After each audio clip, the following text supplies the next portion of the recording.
Welcome to Unsafe at Any Click, Internet Safety Lab's podcast exposing and exploring unsafe software behavior.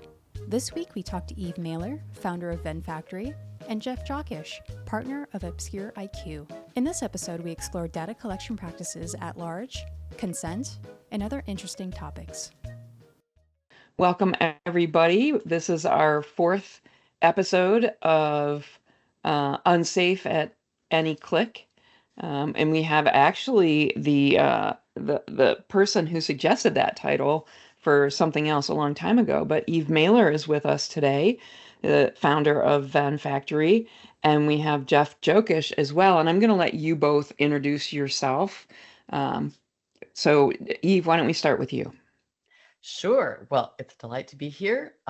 Yes, I'm the founder of consultancy Venn Factory, where we help people develop irresistible identity strategies. I'm also on the board of Internet Safety Labs. Very pleased to be able to contribute in that role. And I have a long history in identity and standards for identity and security and things like that.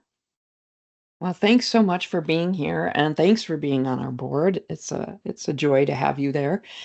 Jeff, please. Hi, I'm Jeff Jockisch. I'm a data privacy researcher. I focus quite a lot on the data broker ecosystem, trying to understand that and map it out. Developed probably the world's largest database of what I now call sort of commercial surveillance, but focuses a lot on that data broker ecosystem. And I'm also a partner at ObscureIQ, which is a company that focuses on helping people regain their privacy and delete their digital footprints. Awesome. And we'll be sure to put links in the recording and on the pages for that. So I'm so excited to have you both here. I've been really wanting to have this kind of discussion for quite a long time. Oh, and Bryce is here. I'm here again. Yep. Yeah. Gosh. All right. That was terrible. Oh, good. Bryce, I'm so glad you're here. I'm happy to be here. Yeah. Of course. So, so I'm kind of titling this conversation, data collection practices at large and consent and other interesting topics. So if you've been listening at all to our conversations, our last episode, we had Justin Sherman on, and we talked a lot about data brokers, and we're going to continue that. And we're also going to continue talking about the, for me, this was revelatory, the existence of identity resolution platforms and customer data platforms. So I want to start with that, and let's actually start with that. Did you all know that these things existed? And if so, when did you know they existed? Sure. For me, identity resolution has been around for a while. I realized it was there when I started to sort of put together a taxonomy of data brokers to sort of break them out. Back in 2014, the FTC started sort of categorizing data brokers when they sort of did a transparency report on the industry. And they sort of said that there were three different buckets. There were sort of marketers, and there were people search data brokers, and there were risk mitigators. I didn't think that was really sort of deep enough, so I started to put them in additional classifications. And one of those classifications was the kinds of organizations that do identity resolution or identity management. And essentially, it's the organizations that try to connect your different devices together, right? And do a lot of cross-platform stuff. So they try to figure out, well, who's this person, who has this phone number in their house, and how do I connect it to their cell phone and to their iPad and to their television and, all of these different things, right? And that's sort of part of it. But then it's also sort of trying to figure out, is this the same person, between different time periods and different things that they're doing? Yeah. Right? We understand the mechanisms, right? Yeah. So yeah, we're good on that. So you've known about this for a while. Eve, what about you? I think I had the same folk understanding everybody else did about all those weird ways you discover that you've been tracked because it seems like, ads follow you and so on. But my real education started as I worked in the identity and access management industry, specifically what became known ultimately as CIAM, consumer or customer IAM, where the journey begins with somebody deciding to register for an account. And yet there's a kind of sub portion of CIAM that is focused on connecting with marketing automation services. And there are questions that you run into in identity about the right flow to attach to somebody coming in when they might think they're coming in new, but you think you might have met them before. And you're trying to figure out whether you heuristically or deterministically can sew together all those accounts somehow in the back end, and you might have to expose that process to them. So it sort of all over rotates on, well, the person knows they've got a relationship with us. And what I witnessed in identity is, even though it's called identity resolution, it's got an I right there in the name. There is very little awareness about what that really is. Like the only accounting I've seen of it is in liminal strategies landscape, where they have the hexagons. And identity resolution has appeared there for quite, it's a few years now, ironically next to like privacy and consent management. I mean, not that they meant it as ironic, but it feels ironic to any human being. We're gonna have to find that. Graphic and overlay that right about now on that. Yeah.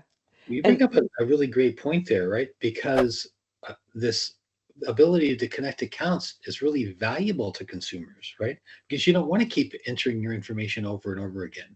If a company already knows you, it's valuable to be able to reconnect that data.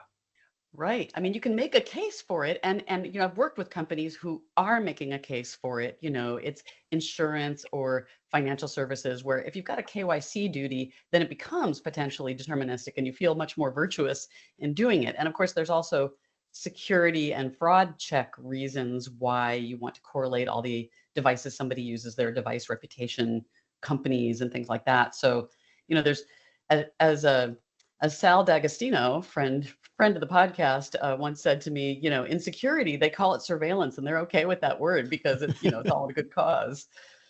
Yeah. And it is surveillance.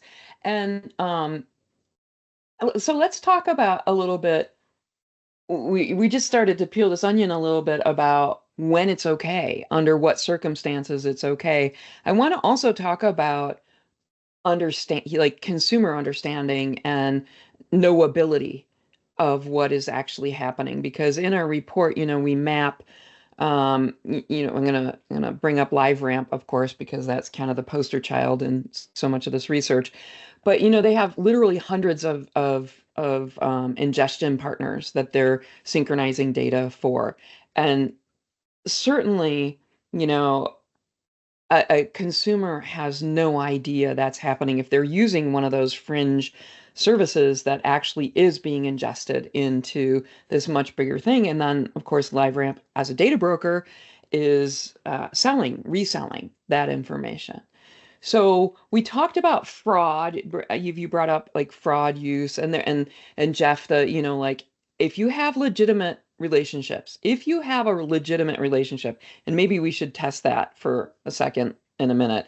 But if you have a legitimate relationship, we call them Me2B relationships, right? Like if you have a legitimate relationship, yeah, it can be handy, like especially for a company that has a lot of brands and a lot of products, to be able to knit that together.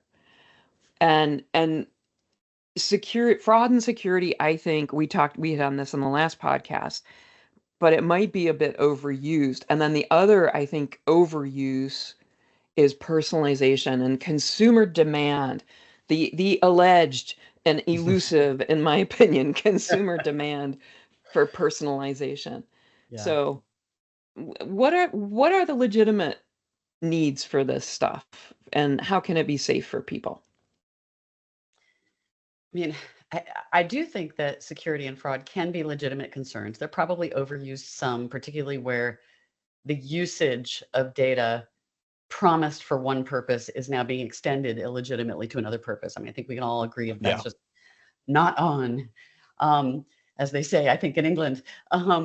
But when it comes to personalization as a motivation, as a rationale, as a rationalization, people really, in my experience, I consider myself a little bit of a privacy fundamentalist. I'm trying to sort of keep things from the system. And I find in a lot of my conversations online, yes, I do go on Reddit and, participate in threads. There is sophisticated awareness of what's going on to tune a message to somebody.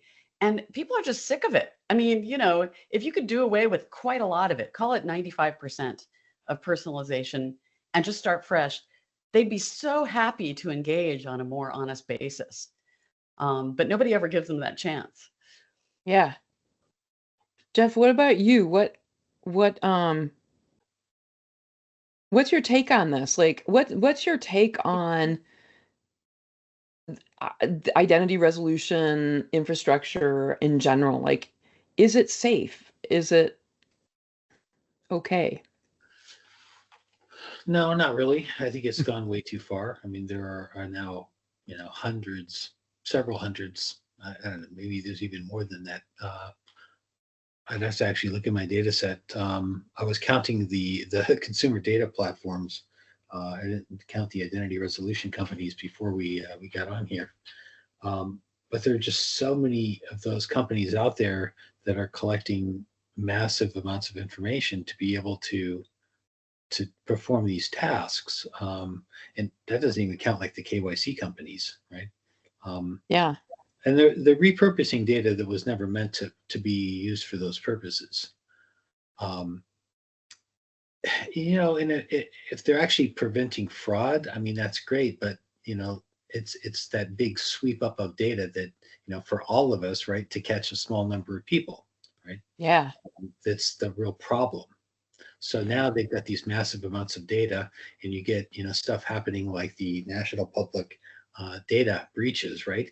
Where Yep. this guy's got trillions of records and he doesn't secure it very well. And then we get this, everybody in the country now lost their social security number, as well as a whole bunch of other data. You Yeah. could say that the cure is worse than the disease at that point, couldn't you? I mean, it's not a Right. very efficient way to achieve your nominal goal, which is why I started questioning goals. What is the real goal of the system? Right. That's sort of the thing, right? I mean, I did a post on LinkedIn, I don't know, maybe a month ago, sort of questioning why do the hairdressers, why are they licensed and regulated? I but saw that. That was a good one. Yeah, but data brokers really sort of aren't. I mean, they are regulated in the sense, but there's so many loopholes. They're really not regulated. They don't really have to register. I mean, there were a couple of registries, but it's not really There's enforced very much yet, right? two more certainly coming. licensed, right? But if we actually had data brokers that had to register and they were licensed and they had to have really strong security requirements around all that data, maybe it would be a whole different thing. Love that. Right, because let's talk about the data broker laws. I think there are four. I think it's Vermont and California, the OGs, and then Texas and Oregon are right behind, as far as I know, in terms of like we're waiting for those registries to be published. But let's talk about those laws. I think it doesn't hurt to just continually pick at these things and every podcast talk about the same problems with these things. But there's a couple of big problems with these laws. One is that they're like the fines are like in the hundreds, I think, of dollars. They're not even like they're just really trivial. And then of course the big loophole of it's really only the third party relationships. And when we had Zach on a couple episodes ago, we talked about, what if anybody who held your data was necessarily what did he say? I'm getting it wrong a little bit. But he was saying, like, by virtue of the relationship, you had to regard it, um, that you had to be included in the data broker law. I'm Oh, so butchering this. it was too broad a law and it applies to too many people and it would be punitive against some, it sounds like. No, the law is Mhm. not broad enough. So the law doesn't get first parties. The law only gets third parties. So Mhm. so think T-Mobile and Verizon and AT&T selling your location data. Yeah. The FCC came out with that. So anyway, yeah, so Jeff, say more about a better law. Let's design that right now. Yeah. Yeah, and as you say that, I sort of blank. But there are lots of different ways that you could sort of go about doing it better, I think. I mean, the laws that we have for credit bureaus are not that bad. The problem is that there are lots of, there's a big loophole, right? The reseller exception allows virtually everybody to claim that they're not a credit bureau. And so that's really where most of these data brokers live today, in saying that, hey, I'm a reseller. I don't have to have accurate data. I don't have to do any sort of reporting. I can just sell whatever I want to whoever I want. Yeah. This is where I'm so cynical now. I mean, maybe I've always been cynical, but I have reasons for my cynicism. One of the things I looked at in preparing my sort of consent is dead narrative that I've been giving lately, which relied a lot on ISL's research and some of its primary sources that it was using, the cracked labs research and so on. And one of the things I heard when I spoke at the European Identity and Cloud Conference about consent is dead, I was on a few sessions after Max Schrems, who was talking about kind of the state of the art in his world. And one of the things we heard was, we're 6 years into enforcement, and what we're finding is the courts are completely overwhelmed, and enforcement is sort of not happening. It's all just sort of jammed up, and DPOs don't know what they're doing. DPAs don't know what they're doing. There's just it's just all sort of gummed up. And he was basically calling it and saying that I would use these terms like Gartner has a hype cycle, and it's sort of reaching the trough of disillusionment. Companies are like, it doesn't seem to matter so much that we're not doing the right thing. And I laid that against the fact or the analysis that was done by Sam Smith, who's a figure in kind of the decentralized identity world, really great researcher, who talks about the difference between sort of a cold war that you have with, say, something that involves cryptography for security, and sort of privacy related things, which are a hot war. And I would add the color that it's a hot war because the companies don't want to do the thing you're trying to regulate them into doing, versus security, where it's not like they're against security. They try, like with PCI DSS as an example around credit card data, there's some pretty strong controls, and it's hard to be against them exactly. But when you have a business model around monetizing personal data, well, then you're being dragged kicking and screaming to do something else. And it's just awfully hard to do. And so at this point, like I'm despairing of GDPR, which is kind of the granddaddy of, a whole bunch of other privacy regulations. I'm despairing of, some of the AI Act stuff that's coming out, because I just don't think it's possible for it to do a very good job. I would say the conditions for it doing a good job would be pre-registering the results that you are designing the thing to get, and then measure, and then unwind whatever regulations you put in place if you're not getting the results. Because I think GDPR would be toast if we did that. Yeah, we talk about regulation a lot with this stuff because it seems insurmountable. Like there's, in my thinking, had all the laws that we need, and arguably we don't need new laws. This is something that Johnny Ryan, I think, said earlier this year. We don't need any more new laws. We just need to enforce the laws that we have better. Like just more is not the answer. We're really struggling. It sounds like Max Schrems was acknowledging. I think many people regard the enforcement and the practical enforcement of GDPR as disappointing, which is a nice way to say it, I think. At least it's disappointing. At worst, it's an abject failure, perhaps. I mean, it's probably the truth is somewhere in there. But yeah, and you're making me think about, I have so many thoughts. I'm having a hard time getting on this. I think where I want to go with this is, because you mentioned your whole thing on consent is dead. Let's talk a little bit about, like, do you think it's possible, in light of these identity resolution and customer data platforms, is it possible for a consumer to ever satisfy real consent for those kinds of infrastructures? Right. And right now, I would say the language that covers it in the privacy policy is the clause that says, and we will share it with our marketing partners. You Yep. know, like it's something really, really trivial like that, that is like really hand wavy and covers, an enormity of sins. So that's the question. Is it possible? I would say, given the technology that we have now and given the intentions that businesses have now, no.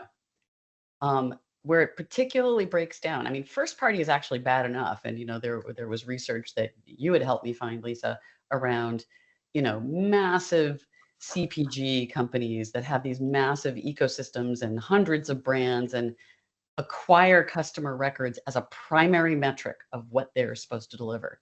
So when you see that, you're like, well, that's nothing's going to help that. I do think that the first party to third party connection is where things really, really start to break down. There's this fall off.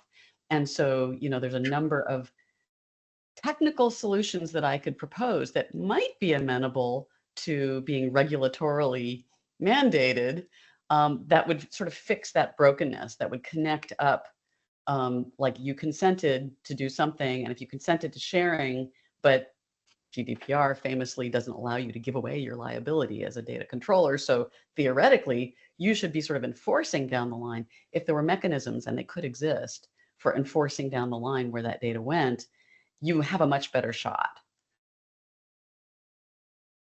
Jeff, what about you? Well, I think he is right on about consent being sort of broken there.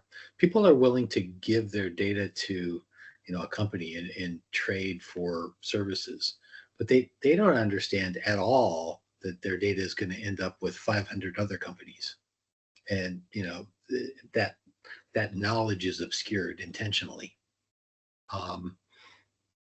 So consent can't work the way it exists right now.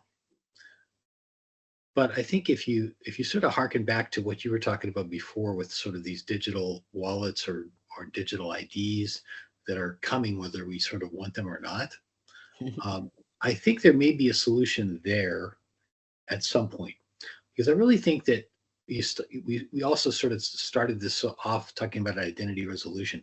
Identity is really the crux of the problem, right? And potentially the solution, right? How do we control our identity?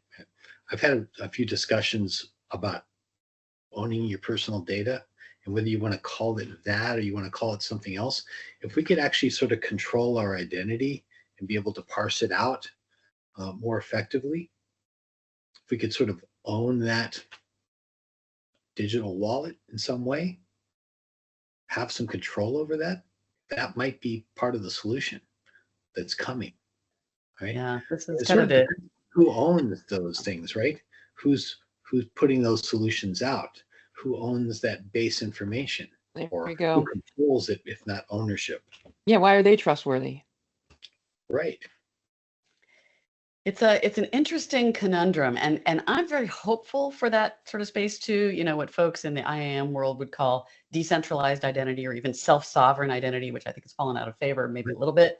The hope is you'll actually get to control the sharing, and there are some protections in those protocols that define the kind of digital wallet interactions that not only can help stanch the flow, stop the spread, something like that.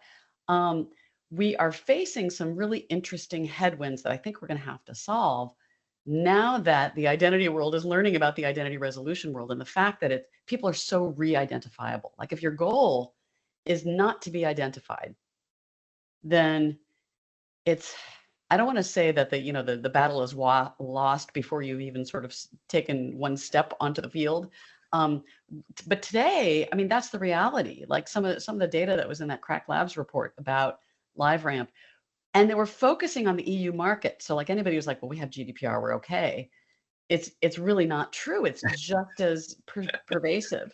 And so given that, and given the fact that any interaction with an online service necessarily sloughs off kind of exhaust data that you will never be in control of, and that they could use maliciously or in bad faith or something, or even in good faith to identify you, even when you're not ready to be identified. That's right there where I think it turns, and we need to assure ourselves that either that's made not possible, or that there's something much more stringent, something held over the heads of those who would readily identify you. Because I think that people just want a stage where they're not identified yet, and then if there's trust, grant that kind of greater knowledge. So I think people would be up for that if it could be delayed. Yeah, that's our relationship model.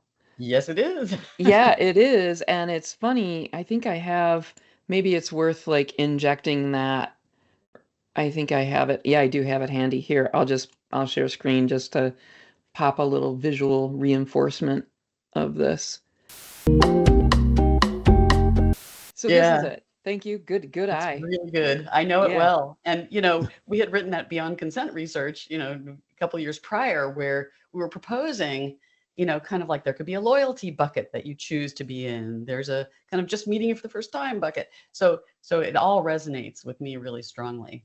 Yeah. And then so the sad outcome after I really understood the magnitude of the identity resolution and customer data platform industries and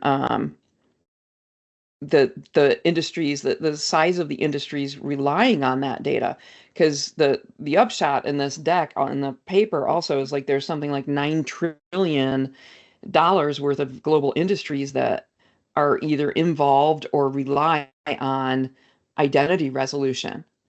And that is terrifying. That's like, I think, what did I say it was? It was like a third of the US GDP of 2023 or something. I mean, it's really a staggeringly large thing. And probably I missed a bunch of industries. But the sad thing about it is that this is the reality. One thing I like in your blog post, Eve, is your reality check thing. Like, like this is How to what we depress want. a lot of people all at one time. Yeah, exactly. But this is the reality check of this is what is reasonable for human beings in the physical world, and we posit in the digital world as well.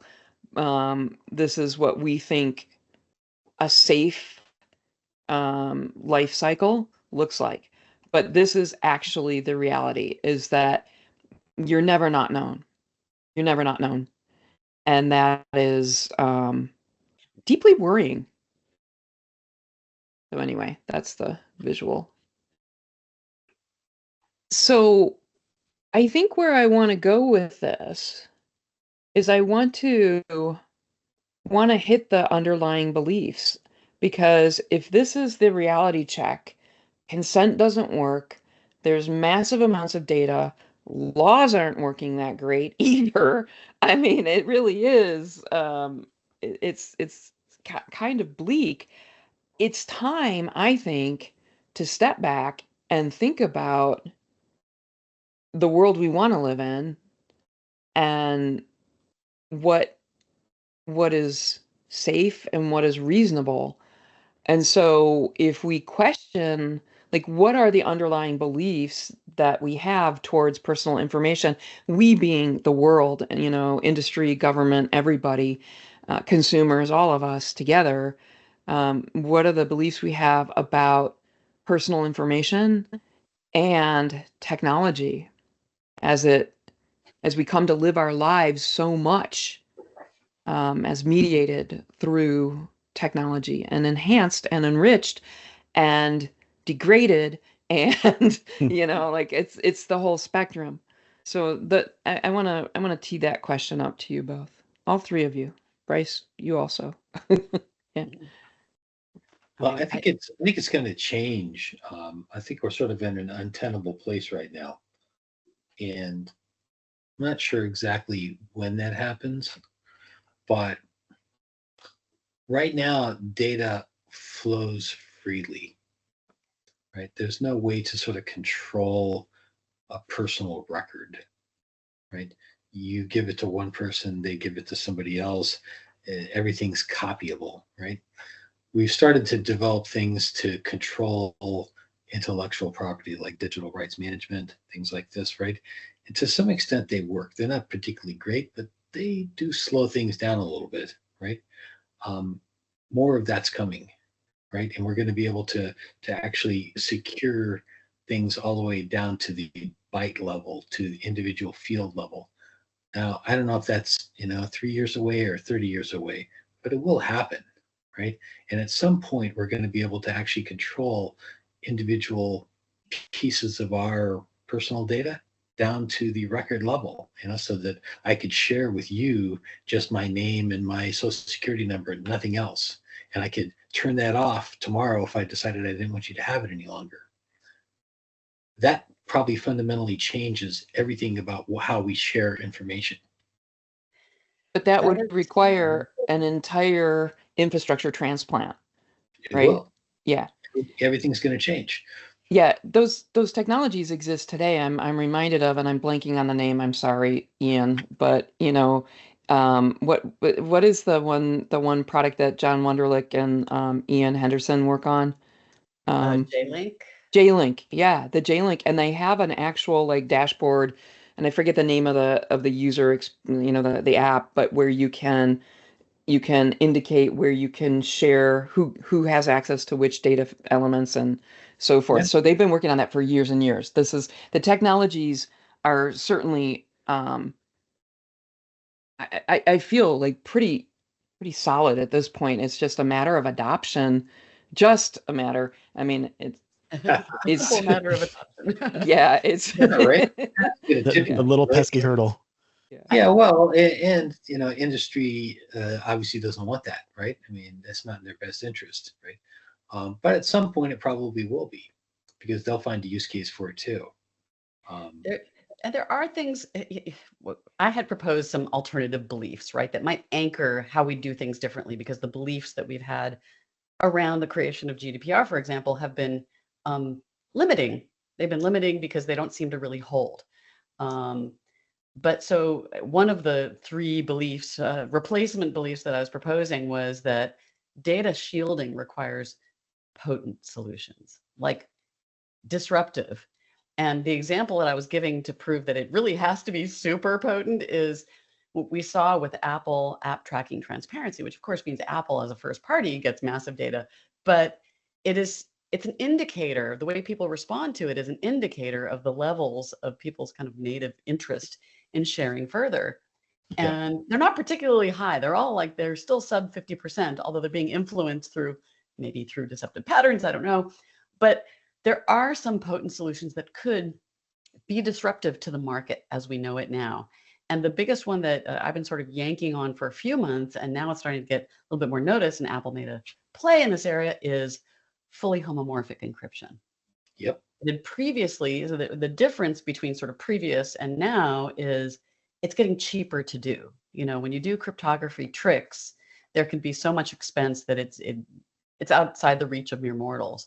But it's becoming in reach, ironically, maybe because AI chips need that much power. And so we have more capable chips available to kind of power doing this encryption and decryption as necessary. So imagine whole new business models that could actually make privacy a differentiator, that undercut a whole bunch of other folks doing things the usual way. Like, I think we need that in order to anchor real change.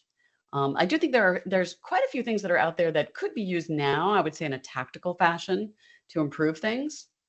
Like J-Link is something that could be applied nowish. I was pointing to some other things, like the consent name service, which is an interesting technical concept that could underlie a lot of better accuracy in terms of whether you have the rights to use a piece of data you got. So I'm hopeful. I don't want to lean too much on technology, but I don't want to lean at all on regulations. So I need to look for awesome new business models that can power investment in these areas. Another sort of market-based force that I think is going to happen sort of over time too is I think data purchases by organizations, government entities, and stuff like that is going to morph over time to resemble sort of like how people buy financial instruments, mortgage-backed securities, things like that, how they buy things in sort of tranches. There's sort of like A paper and triple A paper and C paper and and the sludge at the bottom, junk bonds and stuff like this, right?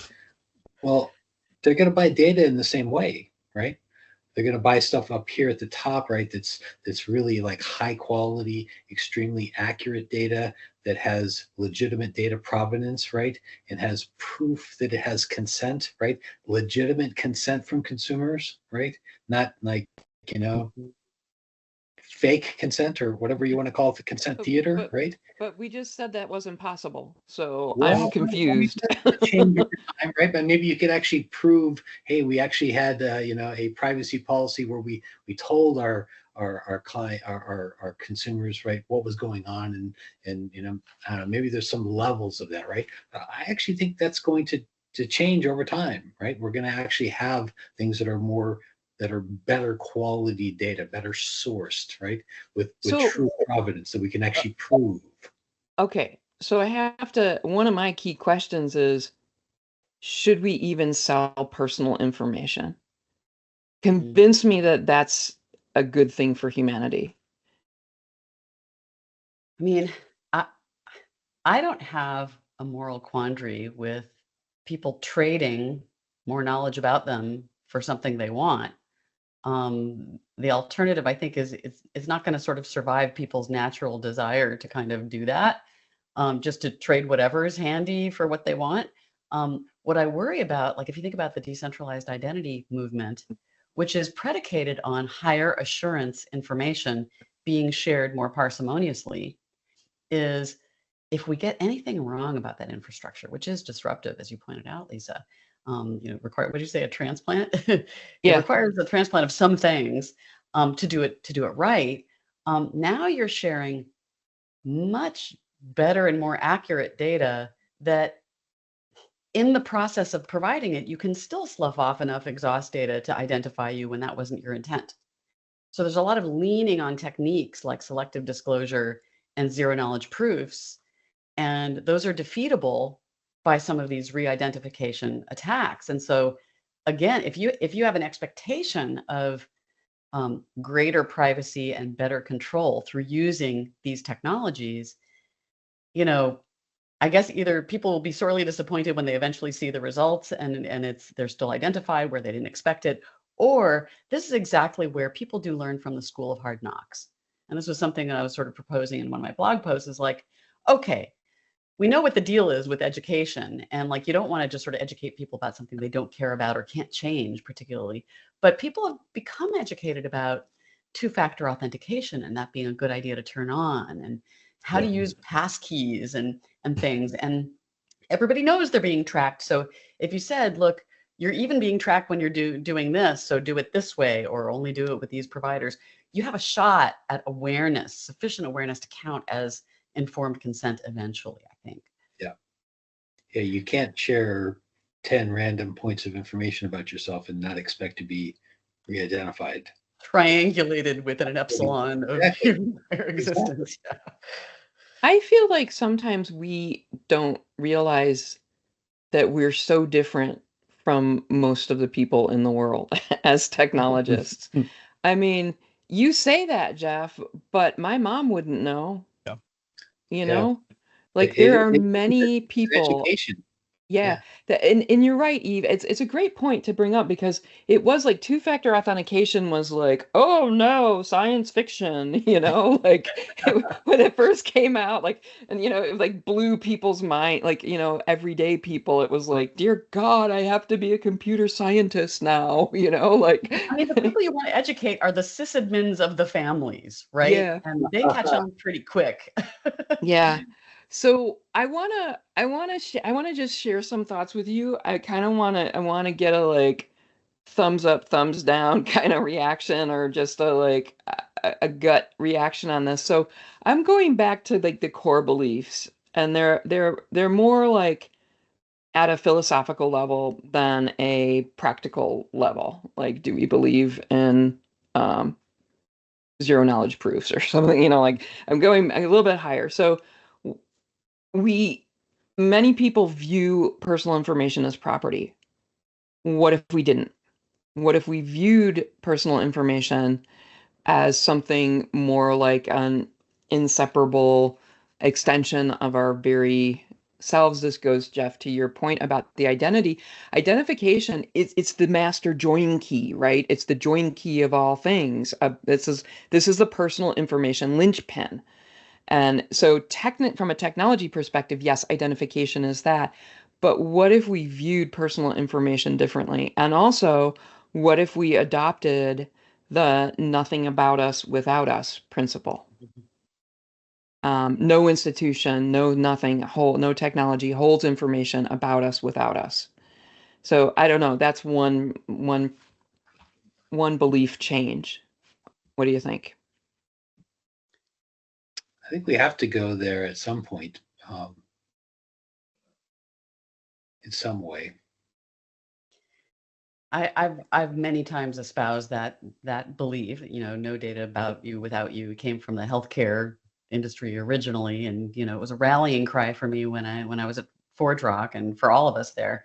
The devil is in the details, because a lot of people don't want to be bothered. So how much with them does it require? And this is where I'm not sure that today's regulatory mindset, speaking of underlying beliefs, really accords with what would be necessary, which is a much more abstracted view of what it is you want shared. And this is where, like, if I look at in the IAM world, there's movement in the area of authorization technology. And a lot of folks are now using graph databases to keep track of relationships, which then drive things like authorization policy.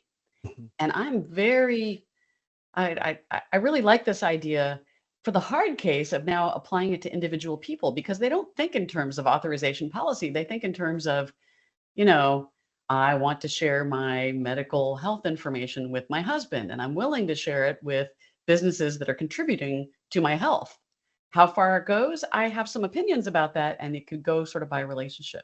And so the belief that I was proposing was, individuals have a right to determine their relationship status. They do in real life, thinking about the ISL kind of model. Why shouldn't they have that right in the digital realm? And what would you change if you really believed that? And it might have to be kind of relationship based, and that would be really interesting. Yeah, it's really great. I mean, that's a great core belief. By the way, the nothing about us without us, it goes back to like the 1500s in Poland or somewhere. Like it actually goes much further back. So not health IT then. There's actually I know the disability, there was a big movement healthcare related with it, but yeah, the Latin nihil de nobis sine nobis. That's my high school and early Latin, but yeah.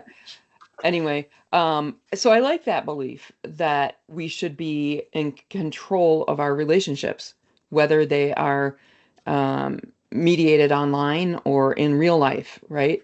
And that's a great example of something of a norm, a social norm that we have in the real world, right? We have laws against like, how we relate to each other, what we can and can't do. It's not okay to touch me, that way. Don't touch me.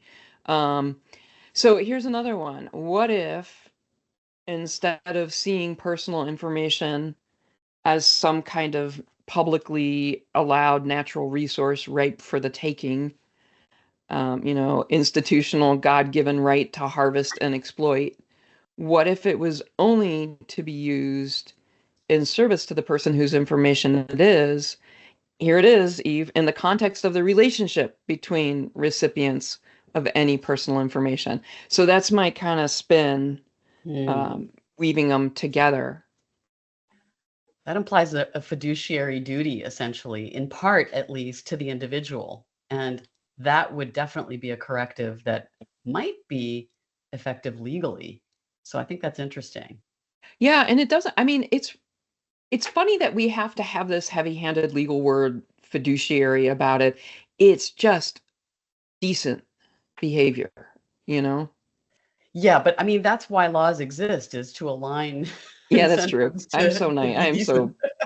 sorry. Let me take off the rose-colored glasses and get back to I the mean, in a small reality. village, maybe, Yeah. but where you have people, meeting companies for the first time online, never having met them before, how do you trust?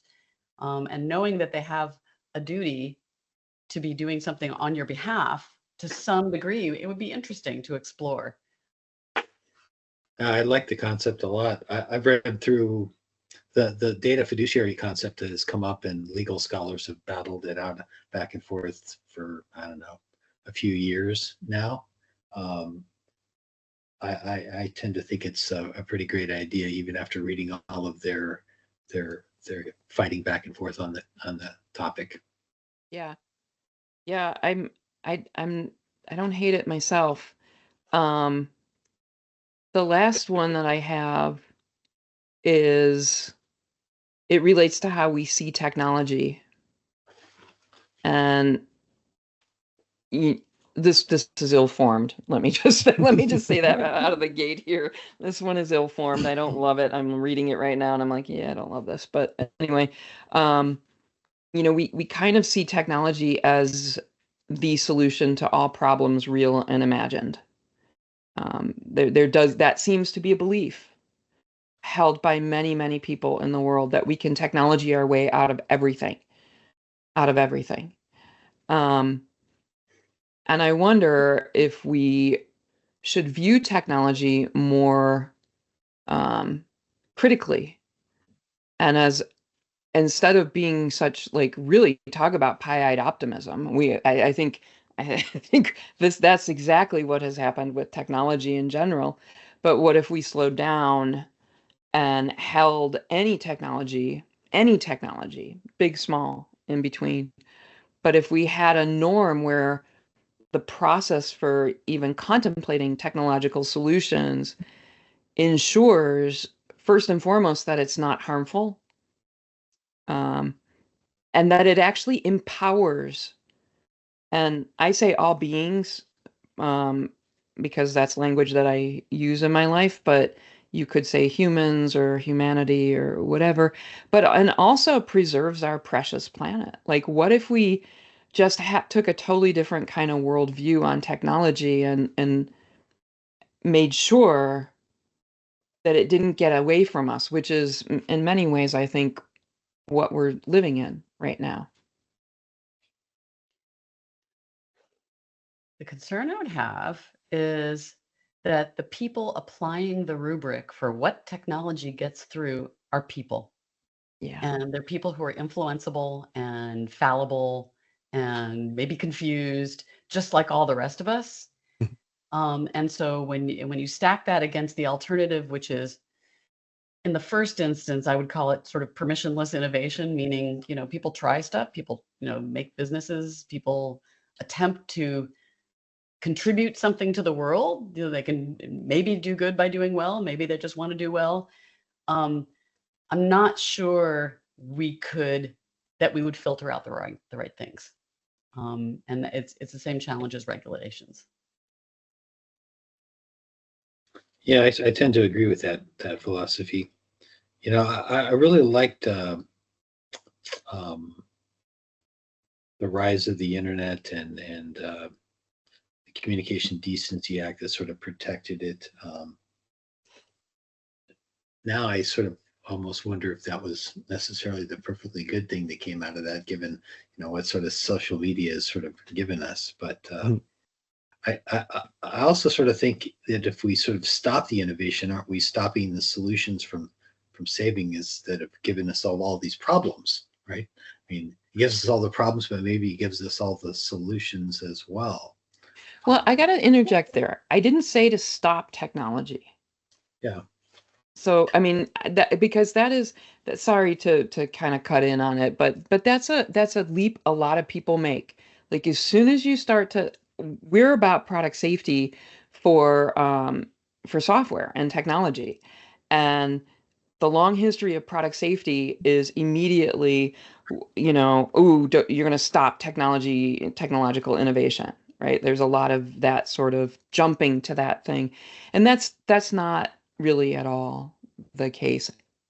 I take your point that, but it's not the intention. The intention is to put some reasonable controls on it, put some reasonable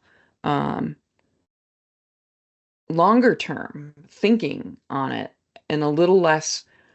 I feel like a lot of our beliefs are driven by capitalism. Sorry for going here, everyone, but I do feel like it, like because so many of the measurements relate to capitalism, financial performance, quarterly financial performance, everything is, and technology is largely coming out of the commercial space, to a large degree. So anyway. Well, I think you actually hit on a really good point. I think market forces are awesome. I think our problem is that capitalism with the capital C doesn't always mean market forces, right? Because we're talking about making money when market forces aren't actually happening, right? When there's actually limited players and when consumers have limited information, right? That's not market forces. That's an unfair playing field, right? It's invisible hands. It's invisible hands, not in the way that perhaps we. And in this era of the internet, we've discovered that network effects are super powerful and super sticky. And I don't think we've really dealt with what that means yet. Sure. But it brings me back to, what I was trying to suggest earlier, transparency and third-party applied observability. Yeah. And making your bets about what something is going to do ahead of time, and then seeing, what I was calling pre-registering the outcomes you seek. But even a third party can pre-register. We're going to be watching to see if the amount of personal data loose in the world actually decreases or increases. Like, this is one of the things I proposed for a long time around digital identity wallets, is like, what if accidentally there's more copies of true high assurance data out there rather than less? We did something wrong because we can't really know some of the implications until it rolls out. I would love to know whether we met that target, because there's a lot of people promising that. And I would sure love it to be true. There's some research with Mark Keith, I think, has done. He's one of our friends at Brigham Young University, and he's done some research around the dynamics of what people actually do depending on the information that they're given and the assurances they're given. Mm-hmm. And it doesn't lead you where you want it to go. Yeah. So I think that's a good call to have scrutiny on that and to measure. I mean, what I hear you say, of course, because we measure as a matter of business, but it is about measurement. It's about not just throwing stuff on the wall and hoping to cross your fingers and hope it's going to be okay. It's about actually measuring and evaluating it, the impacts of it. So the other thing that came up for me that I wanted to say is there's one thing, and this goes back to the identity resolution. If you think about this information asymmetry, businesses know everything about us, but we don't know anything about the businesses. So when you talk about transparency, that's our business, right? That's Internet Safety Labs business, is transparency. Jeff, I think that's your business to a lot, to a large degree also. And but the fact is that when we go, we published a company database. We've got thousands of companies in our company database. We've published, Jeff, we did publish the identity resolution list that we have and the customer data platform list that we have. Yours is probably more extensive, but ours is, a helpful tool. So we published that. But when we went to look, and we assigned risk scores to companies, and we looked at a lot of behaviors of the companies, a lot of attributes of the company. One of the hardest things it was for us to do was to find the actual legal entity behind it. Jeff, I'm sure that this is something you know better than we do. It's a nightmare. It's worse than it's like it's a super difficult thing, but that to me is an indication of just how hamstrung consumers are when it comes to being able to know. And we go back to the relationship. What kind of relationship is that when you don't really know who you're dealing with? You don't know, you're really imbalanced in this. So what are the technology solutions that can help consumers on that? Is there anything coming? Last year at the Identiverse conference, I had this very weird talk called "Can Subsidiarity Save Decentralization?" Dear God, what does that mean? Rolls off the tongue. But I was talking about the challenges of everything rolling to centralization and why decentralization is tough to really achieve. And subsidiarity is the concept. It actually sort of comes out of jurisdictional situations where you want to know how close somebody is to you and to other parties so that you can judge what their felt duty might be to you. So it is kind of a fiduciary thing. But like all of these social networks and these technologies out there that are sort of surveilling us, they're all using these kind of cohort graphs to figure out who you are ultimately. They're triangulating on you. And I was sort of proposing we need that kind of view of organizations to know how close they are to us and how close they are to other organizations that we're not comfortable with. And if we just knew that kind of in a fine-grained fashion, we could start to sort of take back a little bit of control. Firework graphics on this part of the conversation. And so I probably conveyed it in a terrible way. And if I'd thought about it, I would have said, social graph, we're going to social graph you, legal. That's right. That's exactly right. Like, let's turn this whole thing around. Like, let's put the lens back up on the commercial world. Like, we are finding relationships. Like, if you just knew some tiny entity was interacting with Facebook or had, was providing third-party cookies on the site, like all of a sudden a whole bunch of things would become a lot clearer. Yeah. And might be the most efficient way for people to actually have it sink in what the implications are and become more informed. Yeah. I mean, I think about how much money goes into this web of surveillance of us, commercial surveillance of us. What if we took like a little tiny portion of that and built technology to do it the other way? That's There may be a business in that. There is more of that coming. Awesome. We're actually doing some stuff on that front. Have you guys actually seen the new, I think it's called Web X-ray from a former Googler? Yeah, Tim. Yes. Yeah, that's pretty interesting stuff too. But there's lots of new stuff that sort of shows the interrelationships between companies and their sort of supply chain. There's actually a lot of companies that are trying to sort of identify risk. So if you look at doing business with somebody, they'll sort of look at their sort of supply chain below them. But most of them really only go one level deep. They'll sort of say, okay, well, who are their vendors, right? I only know one company that was sort of looking like, okay, well then who are the vendors and the vendors, and sort of going all the way down the rabbit hole.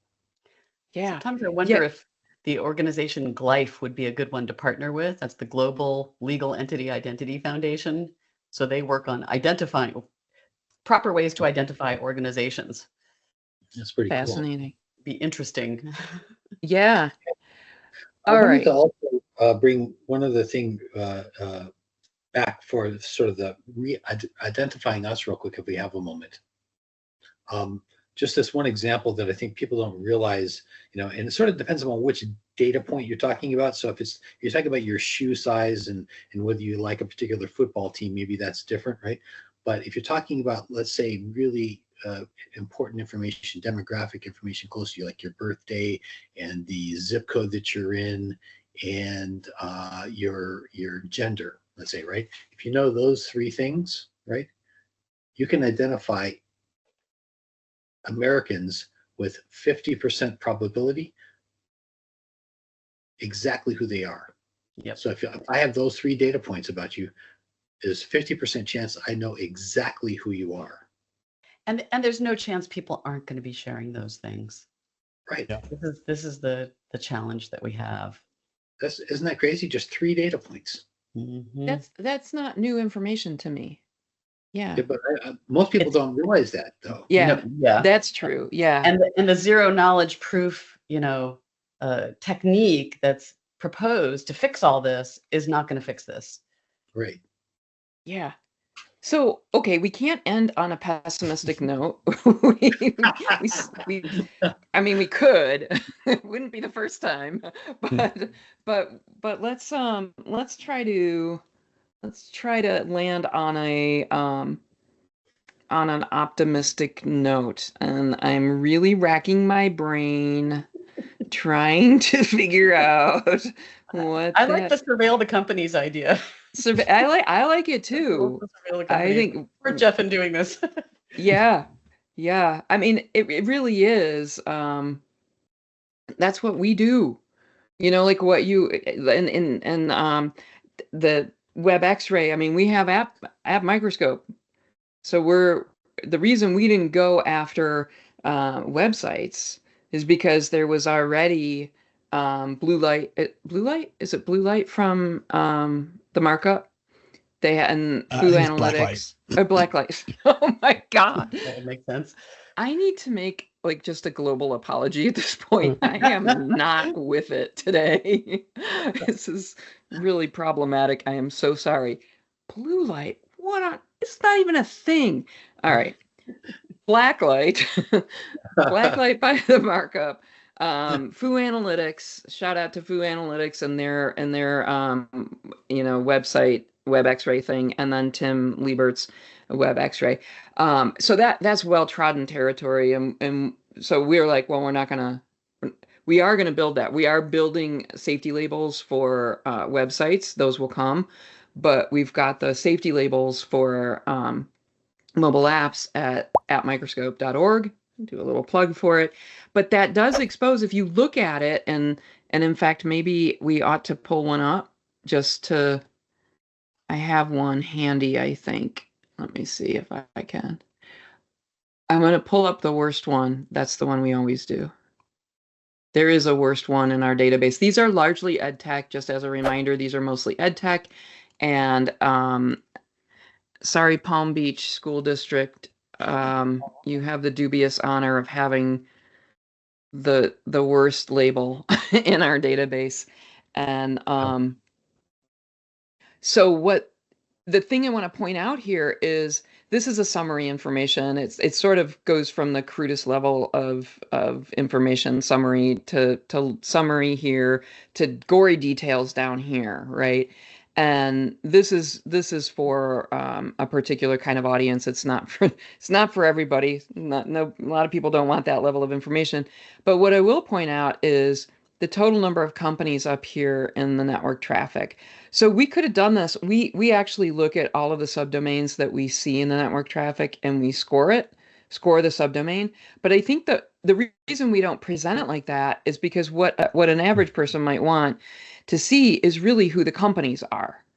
Like how many third parties? 117 third parties is like sirens going off, really alarming. That is a lot of third parties. And then of course we score the riskiness of the domain. And this is why we do this, the company risk scores too. So we have this stuff. It's a little bit disjointed at the moment, but maybe it is actually worth. Jeff, have you seen our company database, our company scores? I think I have. Okay, then I won't show it. But yeah, so we we don't expose all of the factors that weigh into it. But we show some of the key things. Anyway, so that's exactly what we're doing. I wouldn't have phrased it like that. Well, I have phrased it like that in the past, but it hasn't seemed to catch on with anyone. So, all right. Well, that's a great phrase. Yeah. Last thoughts? Let's go Thank fix you it. for the transparency you bring with this podcast, with this very podcast. Yeah. Jeff, what'd you say? I said, let's go fix it. Yeah, let's go fix it. I'm kind of excited once I get my head screwed back on again. All right. Thank you so much, Jeff and Eve, for being with us. I really, really appreciate it. And let's see what happens next. Yeah. Thanks for the opportunity, and good to meet you, Eve. Likewise. Thanks, guys. See ya. Bye. Thanks, guys. Bryce. Thanks for listening to Unsafe at Any Click, a production of Internet Safety Labs, and join us next time as we poke around under the hood of software to identify, quantify, and expose invisible safety risk. Internet Safety Labs is a 501c3 nonprofit organization based in the digital world. You can support this podcast and other resources by making a donation at internetsafetylabs.org.